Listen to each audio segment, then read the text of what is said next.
Vamos lá então, carta aos Hebreus, ou epístola aos Hebreus, no capítulo 3 e no versículo 12, diz assim a palavra de Deus: Vede, irmãos, que nunca haja em qualquer de vós um coração mau e infiel para se apartar do Deus, irmãos, do Deus.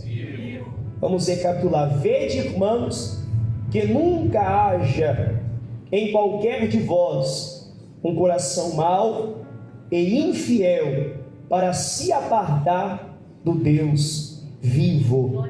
Um instante de oração. Senhor nosso Deus e Pai, fala conosco, Senhor.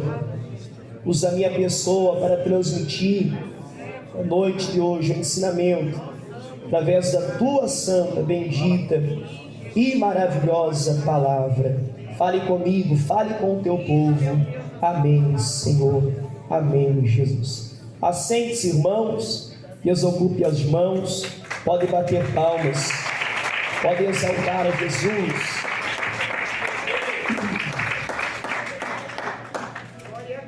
Irmãos, diferentemente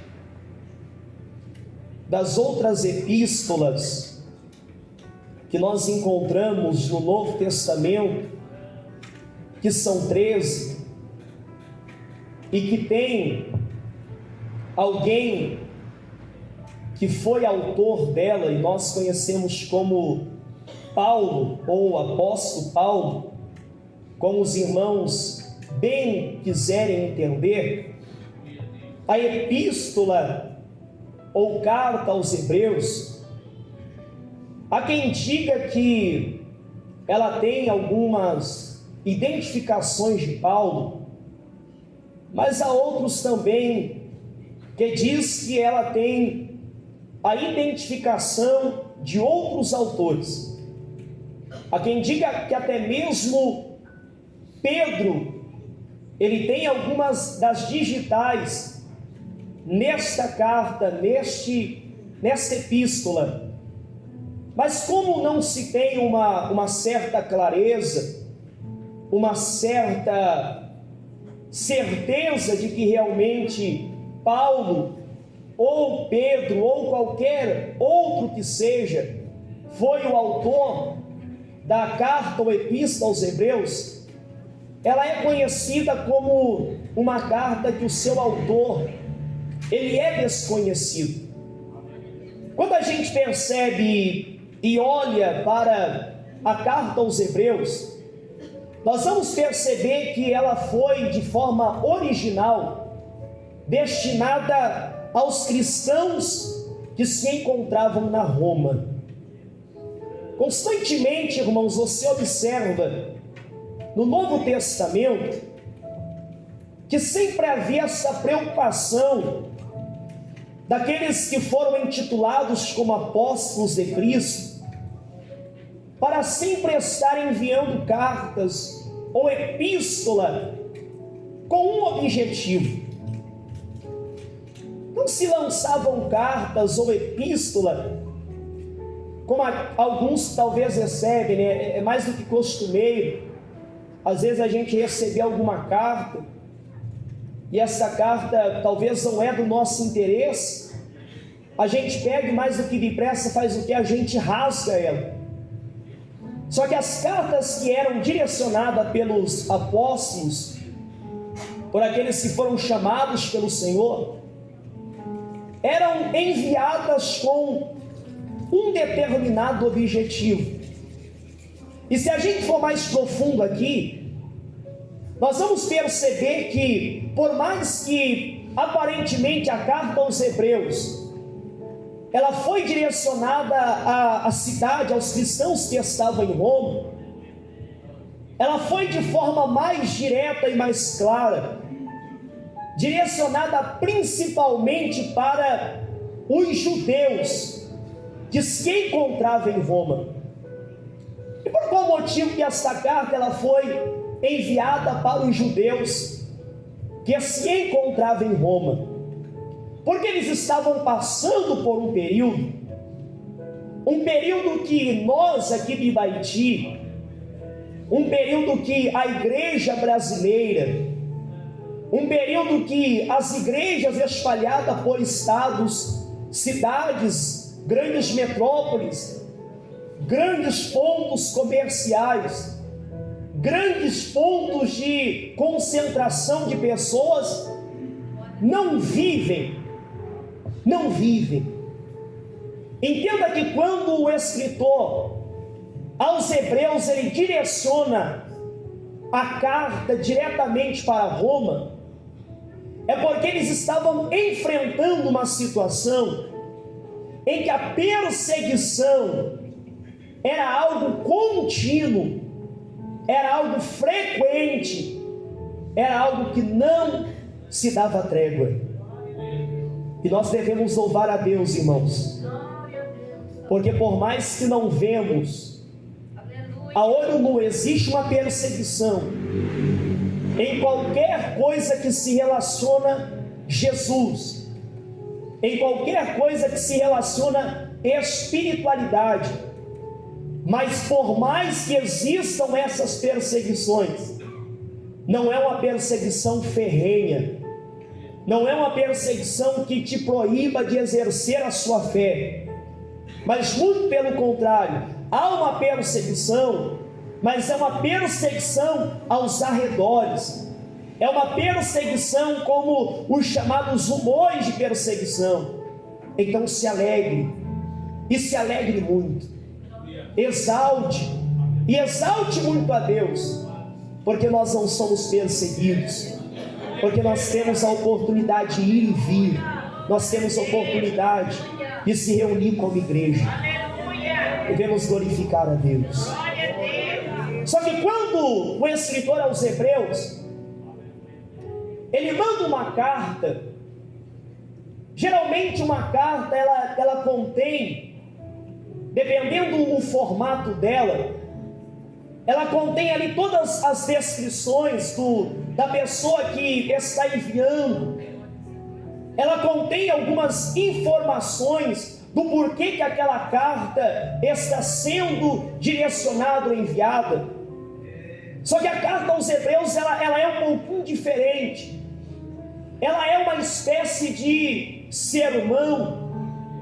E sendo ela uma espécie de sermão, se a gente for analisar com uma visão minuciosa, analisarmos realmente com profundidade, nós iremos perceber que esta carta ela tem pelo menos 3 divisões.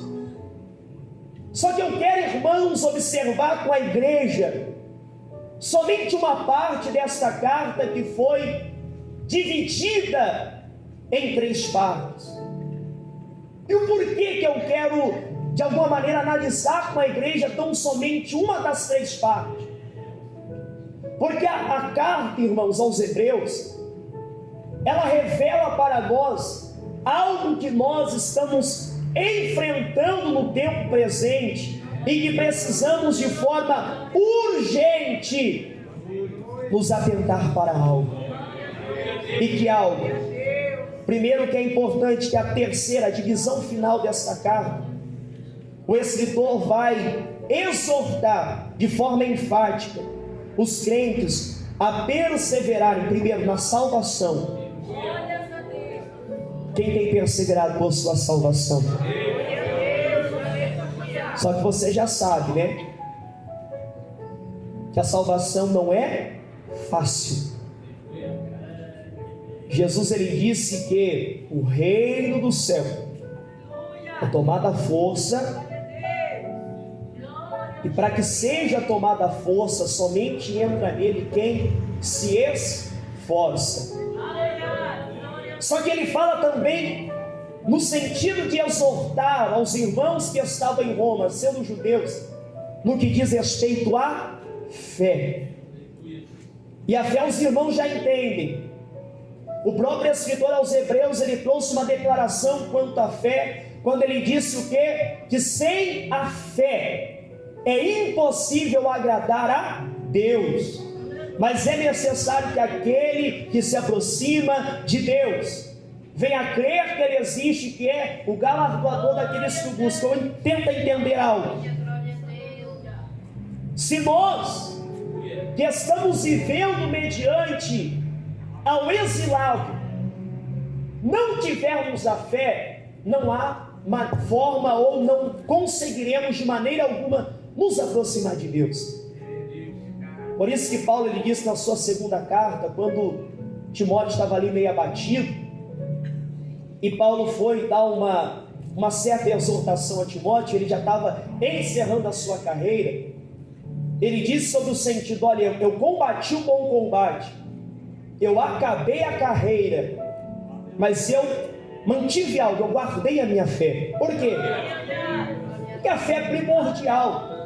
Só que ele também fala quanto ao sentido de exortar, e eu li aqui com os irmãos no começo, a partir da segunda carta de Paulo aos Coríntios, no capítulo 1, versículo 3 a seguir, quanto ao sentido do sofrimento.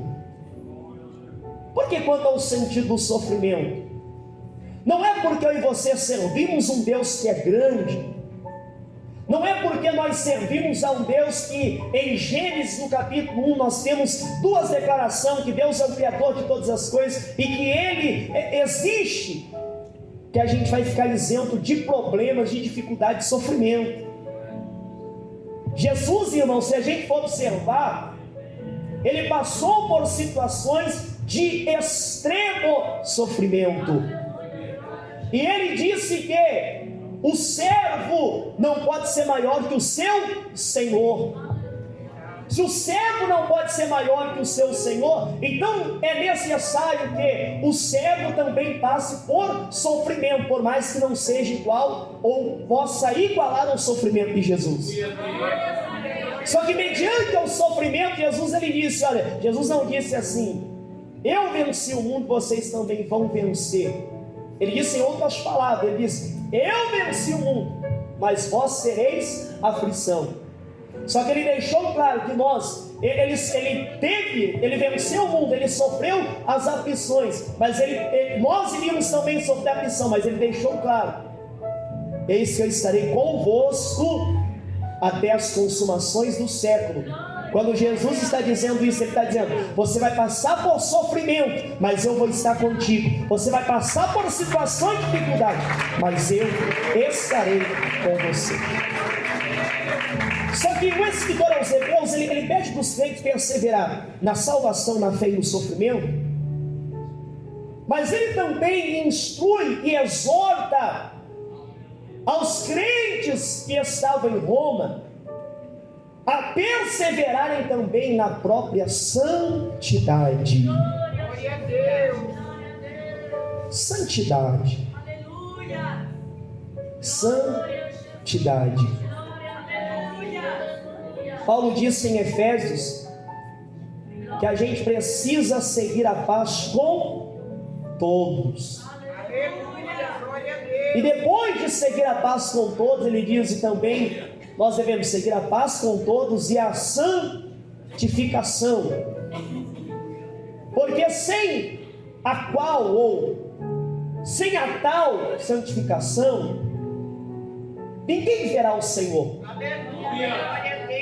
Se a gente está no ministério, irmãos, que talvez existam as denominadas coisas que mediante a própria base bíblica que nos proíbe a determinadas coisas e diz que isso é santidade, e a gente sabendo que servimos a Deus em tal ministério e não obedecemos, nós estamos pecando contra Deus. Uma coisa é a pessoa chegar, discordar e não ser do ministério. Outra coisa é você saber que o ministério impõe para você algumas coisas que denominam santidade e você faz de tudo para fazer o contrário. Você está longe de realmente ser alguém que está tendo o olhar de Deus voltado à sua vida. A santidade, irmãos, é algo que o escritor aos Hebreus ele cobrou para que eles também perseverassem. A santidade do cristão, ela se impõe em muitas e muitas coisas. A santidade ao cristão, a gente deve perceber que é inúmeras coisas que se impõem. A gente primeiro precisa entender que a gente precisa ter santidade no falar, santidade no agir, santidade no pensar, santidade no andar, santidade no vestir, santidade no acompanhar pessoas, santidade no meio das pessoas, santidade na maneira que nós nos comportamos com pessoas, porque a santidade, irmãos, ela é algo que deve fazer parte de todo e qualquer cristão. Jesus é santo. Ser cristão, como eu também sou santo. Só que o escritor aos Hebreus, quando ele declara tudo isso, por que ele está exortando os irmãos que se encontravam em Roma e tinham seguimento a Cristo? Porque Jesus, irmãos, ele foi alguém que deixou muito claro algo, e que para nós crentes, servos de Deus, não pode ser novidade. Jesus, ele disse em Mateus 24:12: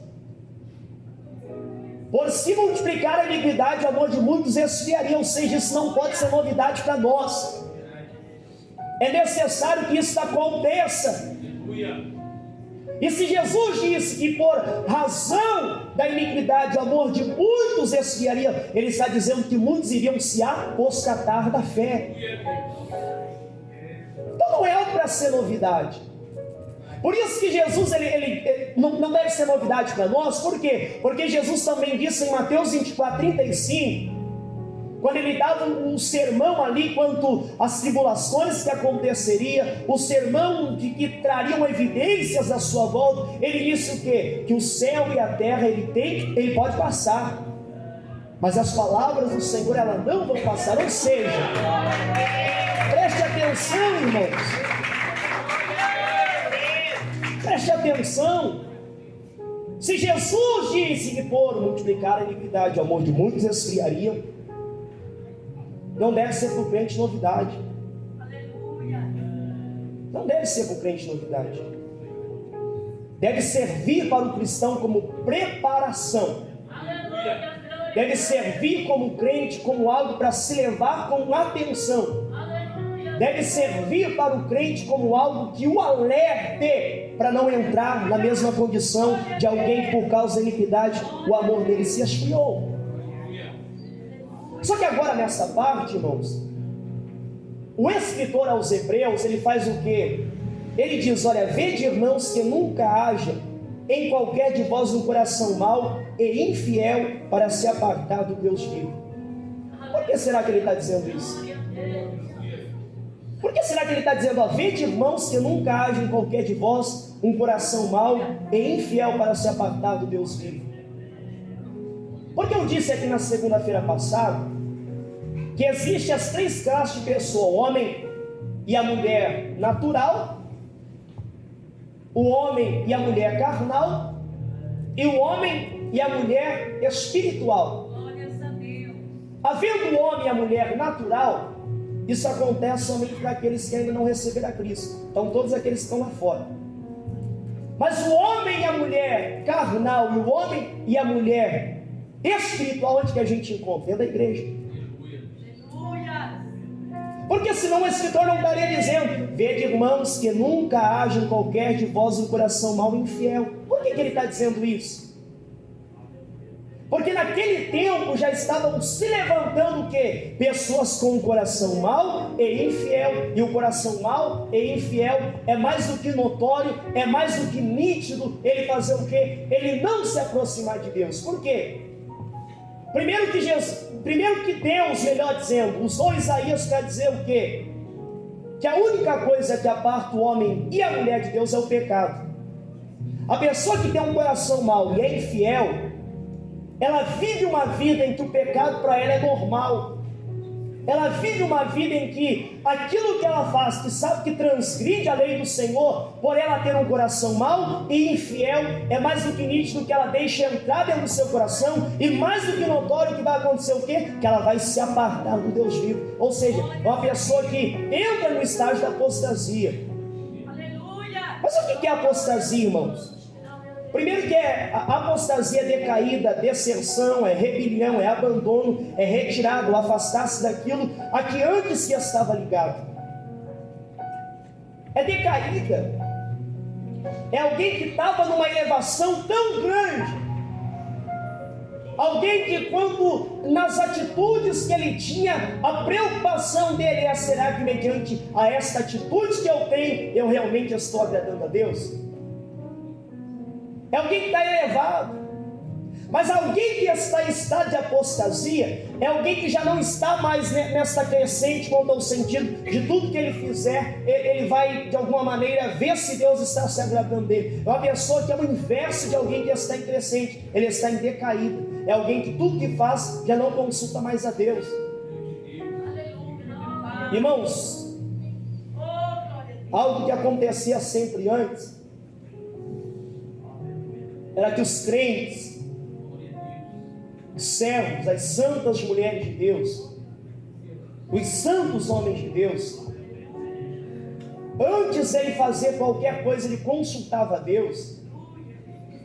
E eu não vou dizer que isso é fanatismo, eu não vou dizer que isso é alguém que não conhece a Deus. Pelo contrário, existiam pessoas que até mesmo quando iriam colocar um tipo de roupa, ele olhava para o espelho, e se ele sentisse em si que aquela roupa que ele estava usando era algo que estava trazendo para ele marcas de alguém que traria imoralidade para outro, ele não fazia. Ah, mas irmão Mateus, o que tem a ver roupa? Roupa não salva mesmo, mas quem é do céu sabe como se comporta, quem é do céu sabe como se veste.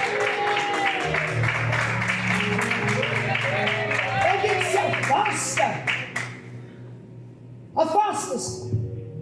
Ou seja, apostatar, irmão, significa o quê? Cortar o relacionamento salvífico com Cristo, ou se apartar da união vital com Ele e da verdadeira fé nele.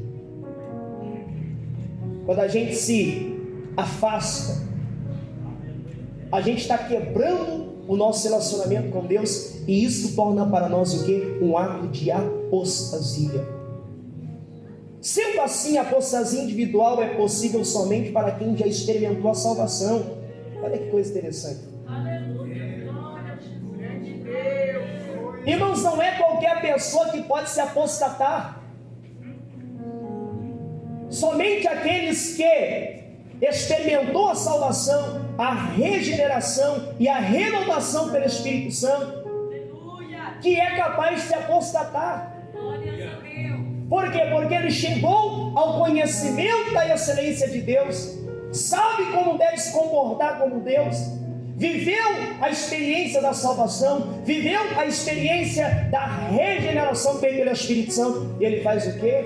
É como lançar pérolas aos porcos. É só alguém que chegou ao conhecimento que é capaz. E é interessante que não é simples negação das doutrinas do Novo Testamento pelos inconversos dentro da igreja visível. Se a gente for analisar, meus irmãos, em um quadro geral, se nós que estamos aqui não tomarmos cuidado, logo é nós que estamos se apostatando da fé. E a apostasia é a pior coisa que acontece. Ontem, voltando de Londrina, eu estava falando com o irmão Ezequiel quanto ao sentido de pessoas que estão... Eu não usei a palavra apostasia, mas eu disse quanto ao sentido de uma pessoa que está tão longe de Deus, mas tão longe de Deus, que ela talvez participa das coisas de Deus, está nas coisas de Deus, talvez a palavra é direcionada para confrontar ela, e ela faz de conta que, não, eu estou tudo bem, eu estou vivendo uma vida normal. Mas você percebe que a pessoa parece estar com um semblante descaído, Você percebe que a pessoa está desanimada. Você percebe que a pessoa já não tem prazer naquilo mais que faz. Ou seja, isso também é sinal que há apostasia, sem que a pessoa perceba. Devagarzinho, devagarzinho, está tomando conta do coração dela. Ou seja, a apostasia ela pode envolver aspectos distintos. Embora entre si existe a apostasia bíblica, a rejeição de todos os ensinos originais de Cristo, dos apóstolos ou de algum deles, existe a apostasia moral. Aquele que era crente deixa de permanecer em Cristo e volta a ser escravo do pecado e da imoralidade. E o que tem de crente, irmãos? Se a gente for observar, o que tem de crente, infelizmente, que está fazendo o quê? Está sendo escravo do pecado. Está acorrentado por Satanás, não consegue ver, não consegue perceber que isso está levando ele a uma condição de queda. Queda. A Bíblia, irmãos, ela adverte fortemente quanto à possibilidade da apostasia. Por quê? Porque ela visa nos alertar de tal perigo. Ela visa nos alertar do perigo fatal do que da gente se afastar ou abandonar a nossa união com Cristo, irmão. E se a gente abandonar a nossa união com Cristo, Cristo é o nosso sumo sacerdote. Agora eu pergunto para a igreja, imagina naquele último dia, você não tem um sacerdote para oferecer em seu favor. Que triste fim, irmãos. Como para nos motivar a perseverar o que? Na fé e na obediência. Irmãos, a gente precisa o quanto antes se despertar, irmãos. Precisamos se despertar o quanto antes. Existem muitos que estão apostatando da fé, irmãos. E essa mensagem é um alerta para nós, porque eu entendo principalmente como alguém que Deus confiou a oportunidade de ser aquele que direciona o tempo que nós estamos vivendo. É muito bom sim para nós, tem irmãos que pregam a maravilha, as mensagens que traz, mas principalmente para nós que temos a responsabilidade, as mensagens que devem ser transmitidas mediante ao tempo que nós estamos vivendo, são mensagens de alerta, para que a gente não entre em uma condição realmente em que aos poucos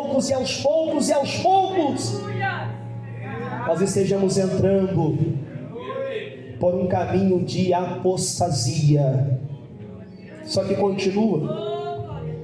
O propósito divino desse texto, irmãos, é o que? É advertir que as apostasias são reais. E pode acontecer com qualquer um de nós que estamos aqui. Não diga que porque temos 10, 30, 20, 40 anos, que a gente não pode se apostatar da fé. Tem pessoas que diziam, que usavam aquele jargão: eu jamais farei isso. E hoje, irmãos, a gente precisa ter cuidado. A gente tem inúmeros exemplos dentro da Bíblia de pessoas que se apostataram da fé. E a apostasia ela não começa do dia para a noite, começa aos pouquinhos. Você vai achando ponto para criticar, você vai achando ponto para botar defeito. A gente vai observando e começa a colocar aqueles pontos de interrogação: será mesmo? Será que realmente é tudo isso? Se na sua mente, minha irmã, se na sua mente, meu irmão, já tem este tipo de pergunta, é um alerta de Deus para você: tome cuidado. Tome cuidado, porque você está deixando crescer sobre você uma raiz, e ela vai se formar uma árvore, e quando se formar uma árvore, você vai entrar em estágio de apostasia, você vai ter um coração mau e infiel, e isso vai te apartar, infelizmente, do Deus vivo. Quais são os passos que levam à apostasia? O crente, por sua falta de fé, deixa de levar plenamente a sério as verdades, exortações, advertências, promessas e ensinos da palavra. Este é o primeiro passo. Ele deixa, por sua falta de fé, ele deixa de levar a sério as coisas. Deixa de levar a sério. Irmãos, é um perigo. É um perigo a gente deixar de levar a sério as coisas de Deus. E nós que somos crentes sabemos o que é básico para um cristão que serve a Deus. Qual que é o básico do cristão que serve a Deus? É vigiar, é consagrar, é orar, porque a vigilância, a consagração, a própria oração, ela leva o crente à santificação, ela leva o crente a uma vida de proximidade de Deus. Glória a Deus, aleluia! E aí eu e você, por falta da nossa vontade de entender isso, a gente faz o quê? A gente se afasta da vigilância. A gente fica inflamando as coisas. A gente, por falta de vigilância, acaba soltando bolas fora, vamos se dizer assim, em algumas situações. E quando isso vai tomando nosso coração, o crente vai deixando de consagrar sua vida a Deus. E quando isso vai tomando seu coração, o crente aos poucos vai se apartando da oração. E aí eu digo, irmãos, se a gente não utiliza as ferramentas que Jesus ele deixou para nós, como que a gente vai conseguir subsistir mediante a afronta de Satanás contra a nossa vida?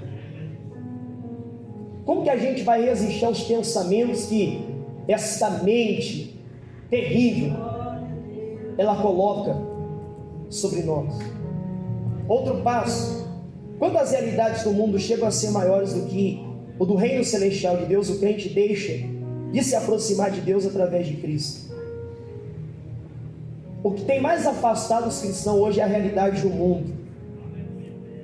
Nós vivemos um mundo que está em plena evolução, as suas tecnologias extremamente avançadas, e o crente não entende isso como um alerta de Deus, e busca fazer o quê?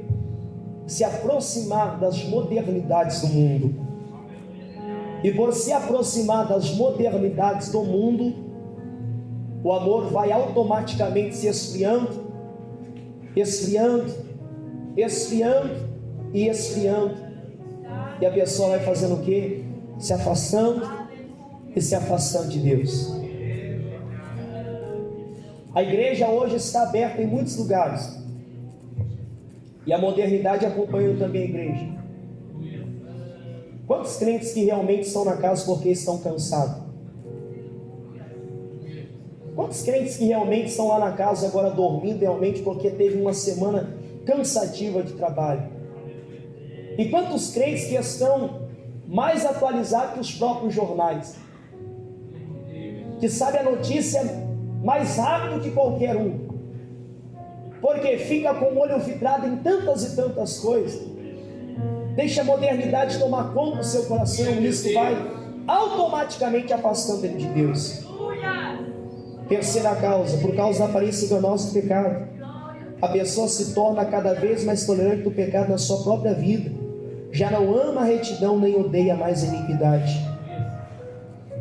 Este é o passo mais terrível, irmãos. Por que é o passo mais terrível? Imagine alguém que já não ama mais a retidão e nem odeia mais o pecado. Imagine, meu irmão, imagine, minha irmã, alguém que não ama mais a retidão, alguém que não odeia mais o pecado. Que vida que realmente uma pessoa assim leva? Só que todas essas causas, irmãos, é por causa do que? Da dureza no nosso coração. O homem e a mulher, infelizmente, ele não deixa o seu coração aberto a Deus. E se a gente for observar aqui no versículo 15 do capítulo 3, o escritor diz assim: enquanto se diz, hoje se ouvides a voz de Deus, não endureçais o vosso coração.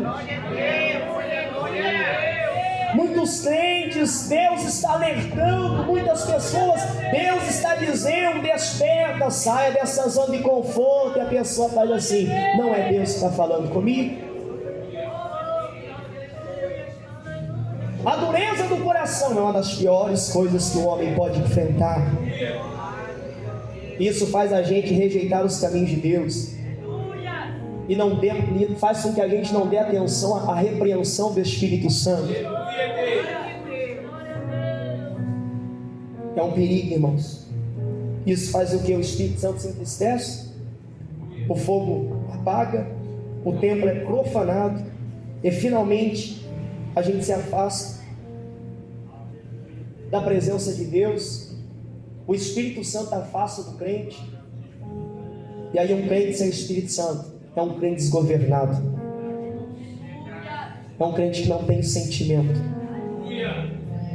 é um crente que não consegue ver os perigos, é um crente que não consegue observar a sua volta, que ele está prestes a cair, irmãos. E só quem saiu um dia da presença de Deus sabe o quão difícil é voltar. É difícil, irmãos. Satanás parece que acorrenta a pessoa nas pernas, nas mãos, prende ela. Ela sabe que o que ela está fazendo é errado, mas não consegue. Ela não consegue voltar. Ela não consegue se levantar. Só que Satanás, ele mudou a estratégia, irmãos. Satanás está acorrentando crentes dentro da própria igreja. Satanás está aprisionando crentes dentro da própria igreja. Ele está acorrentado, mas não consegue. Por quê?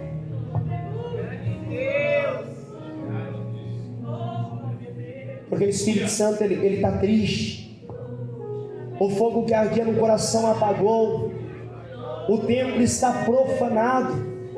Finalmente o que o diabo queria aconteceu. Tirar a pessoa de perto de Deus. Tome cuidado, irmãos.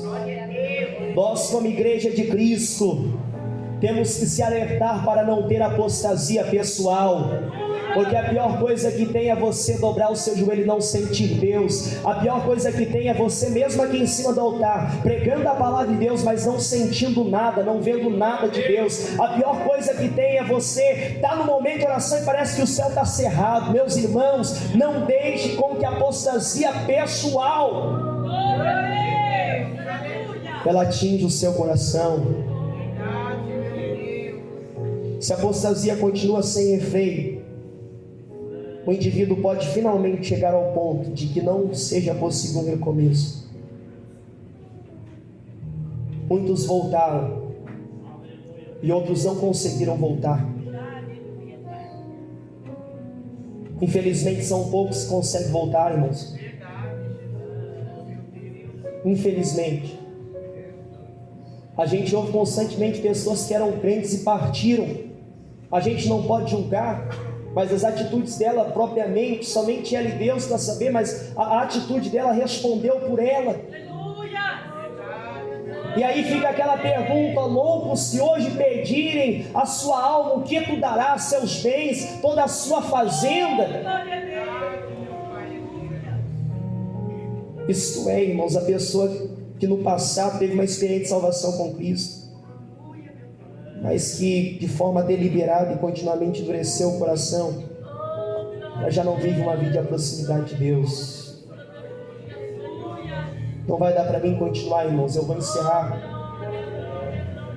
com algo.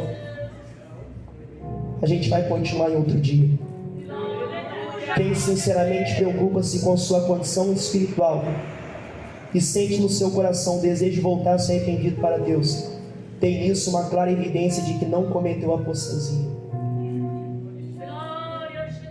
Se ainda em você, minha irmã, se ainda em você, meu irmão, você conhece a sua fragilidade, se ainda em você reconhece que sem Jesus você não é nada, se ainda em você entende que a palavra de Deus é tudo para a sua vida, e mediante as suas atitudes você se sente como alguém que está sendo alertado por sua conduta, é porque ainda existe em você o que? Algo que não se esfriou. O Espírito Santo, ele ainda está habitando em você. As Escrituras afirmam com clareza que Deus não quer que ninguém pereça, e declara que Deus receberá todos os que já desfrutam da graça salvadora. Preste atenção, irmãos. Não deixe a apostasia tomar conta do seu coração. Eu torno a dizer, versículo 12 do capítulo 3: vede, irmãos, que nunca haja em qualquer de vós um coração mau e infiel para se apartar do Deus vivo. Não deixe a chama se apagar do teu coração, minha irmã. Não deixe o temor a Deus se afastar de você. Não deixe de temer a Deus. Não deixe de temer ao Senhor. Nós precisamos manter a nossa vida centrada na salvação. Aleluia. Nós precisamos manter a nossa vida alinhada com a fé. Nós precisamos manter a nossa própria vida alinhada com a própria santidade. Porque por se multiplicar a iniquidade, o amor de muitos vai se esfriar. Mas Jesus, ele deixou um alerta para aqueles que não se apostatarão da fé. Apocalipse 3:11 diz que venho sem demora. Qualquer momento eu posso chegar. Guarda o que tu tens, para que ninguém tome a sua coroa. Isso diz respeito a alguém que não é um apostata. Se coloque de pé, irmãos.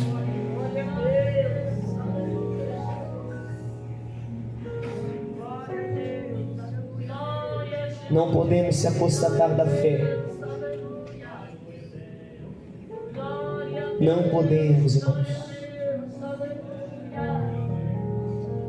Se essa palavra falou contigo hoje, é Deus te alertando, viu? Aleluia. Não podemos se apostatar da fé, irmãos. Glória a Deus. Que não haja em nós um coração mau e infiel para apartar do Deus vivo. Vamos orar a Deus, irmãos, uma oração de conserto diante da presença do Senhor. Porque a palavra de Deus, ela revela para nós que quando o seu povo, que se chama pelo seu nome, se humilhar e orar, buscar a sua face, se converter dos seus maus caminhos, o Senhor disse, irmãos, que iria nos perdoar e sarar toda a nossa terra. Nós deveríamos nos humilhar diante de Deus, irmãos, reconhecer os nossos erros, para nós não sermos alguém que está se apostatando da fé. Feche seus olhos, se derrame. Senhor nosso Deus e Pai, tenha misericórdia de nós, Senhor. Tenha de compaixão da nossa vida. Tenha de misericórdia de mim, Jesus. Tenha de misericórdia da sua igreja. Tenha de misericórdia do seu povo. Tenha de misericórdia desses irmãos. Tenha de misericórdia da sua igreja. Tenha de misericórdia do seu povo. Tenha de misericórdia dos membros. Tenha de misericórdia dos obreiros, ó Pai. Tenha de misericórdia dos pastores. Tenha de misericórdia dos dirigentes. Tenha de misericórdia dos jovens. Tenha de misericórdia, Senhor, das irmãs. Tenha de misericórdia dos irmãos. Tenha de misericórdia dos líderes. Tenha de misericórdia, Senhor, dos jovens. Tenha de misericórdia da igreja do Senhor, meu Pai. Tenha de misericórdia para que nós não tenhamos um coração infiel. Para que nós não tenhamos um coração infiel, Senhor. Para que sintamos o alerta de Deus todos os dias. Para que a gente perceba, Senhor, que a iniquidade está aí, arrastando muitos, levando muitos a esfriamento espiritual. Mas o Senhor é com a tua igreja, e nós não queremos perder a nossa coroa. Nós não queremos perder a nossa coroa. Nós não queremos perder a nossa coroa. Nós não queremos perder essa comunhão. Nós não queremos que se apague o nosso coração esta chama. Nós não queremos que se apague o nosso coração Nós não queremos que se ausente da nossa vida a graça do Teu Espírito Santo. Dai-nos da Tua graça, dai-nos da Tua graça, Senhor, dai-nos da Tua graça, dai da Tua graça ao Teu povo. Se existe alguém aqui no nosso meio que está desanimado, Senhor, se existe alguém no nosso meio que às vezes tem feito tantas perguntas, que o Senhor revele agora, Senhor, através do Teu querer a essa pessoa, que o Senhor tem tanto para fazer através dela, que o Senhor tem tanto para fazer através dele, Senhor. E o Senhor dará direção, o Senhor dará direção, agachando, calar. Arabachanda, ração, de revidência, clandaragaçúria. Oria, séria, xanda, ração, de reviacharagaçúria. Oria, xanda, clamação, de reviacharagaçúria, calação. Sustenta o Teu povo, Senhor. Sustenta a Tua igreja nesses tempos finais. Sustenta o Teu povo, puro, Senhor, puro em Tua presença, e dai da Tua graça, dai da Tua graça ao Teu povo, para vencermos a apostasia. E achando a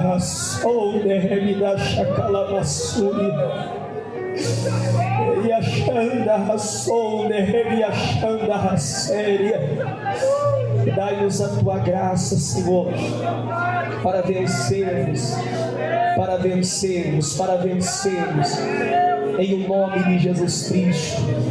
Leve-nos em paz para as nossas casas, guardados em Tua presença, Pai, em o nome de Jesus. Amém, Senhor. Amém, Jesus. Sejam fiéis a Deus, irmãos. Sejam fiéis, fiéis e fiéis. Sejam fiéis.